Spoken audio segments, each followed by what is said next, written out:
Hey guys, Suresh here from TMCB. In today's video, let's talk about how can the conflict between Russia and Ukraine be stopped or can be lightened. So without much further delay, let's directly get into the topic.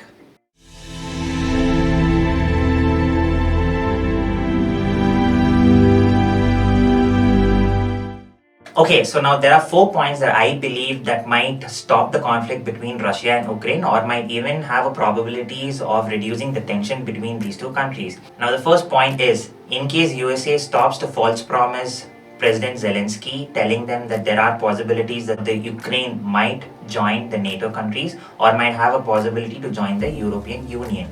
Now the whole war has started because Putin did not like the Ukrainian government or Ukrainian people to join the NATO or any other European Union. The reason being, the NATO and the European Union are not in friendly terms with Russia, and Putin does not want his neighboring country to go join an enemy alliance, which might put Russia in a very problematic situations.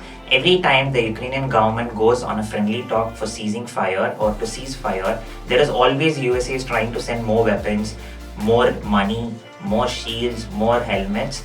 They're just trying to build the tension and not letting it to reduce. For the last time when the Ukrainian government had a word with the Russian government to cease fire for 12 hours, and then there's a news coming out that the US has told Poland to send the Mi-29 jets to Ukraine. Now this just builds more tension, right? They are just not allowing for the tension to even go down. Now this is the first point that I believe in case USA backs out, then the conflict might reduce automatically. Now the second point is, if the other countries or the other non-NATO countries stops supporting USA or the NATO, then the tension might reduce even more. These guys have also started to sanction the Russian government by telling that they will not supply them certain stuff or they might not import certain stuff from Russia. They've started to ban the SWIFT. They've started to ban a lot of MNC companies like Starbucks, McD's, Apples have stopped their product, Coca-Colas have stopped their manufacturing there. A lot of these things are crippling down the economic situation of Russia. Any president of certain country, when the economic is being crippling down, they would be in a very high pressure, and this pressure will not let the tension to lighten but might increase it more. Putin will be more into frustration, and this frustration could lead to anything, right? Any person under so much pressure would do anything to get back his country on a normal state.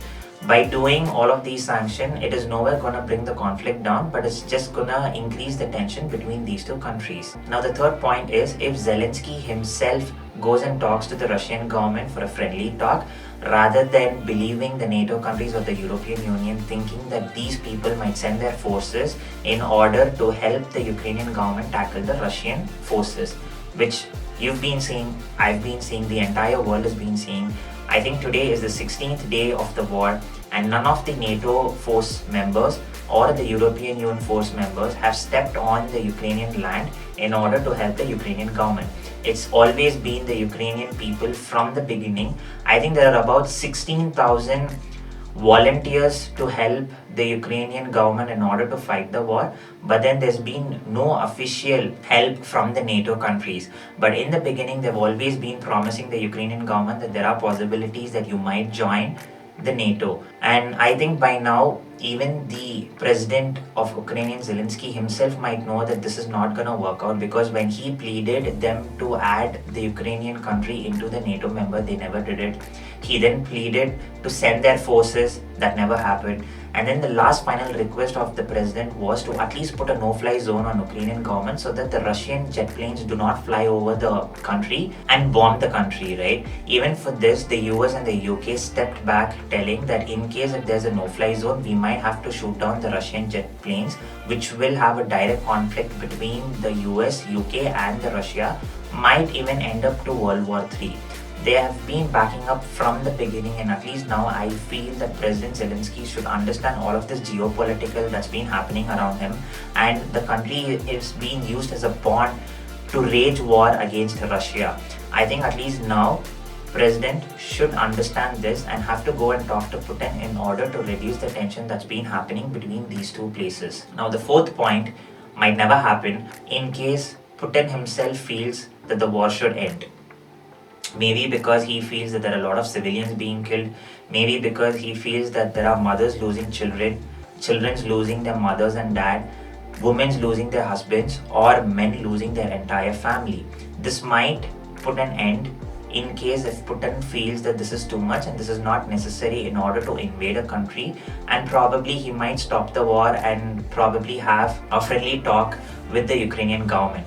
But for a matter of fact, we know that this will never happen, because even after so many sanctions, even after so many oppositions from the entire world, Putin did not stop, nor all of these sanctions did not even slow Putin by a 0.01% of the invasion, right? He's been very strategically covering all the countries that he wanted to invade. He's very strategically moving into the Ukrainian step by step and fulfilling his invasion. And for a matter of fact, we know that this is never going to happen. These points are just my speculations. You guys do let me know what are the points that you feel might reduce the tension between these two countries or might even stop the conflict. Put all of these points down in the comment section and let's have a healthy debate.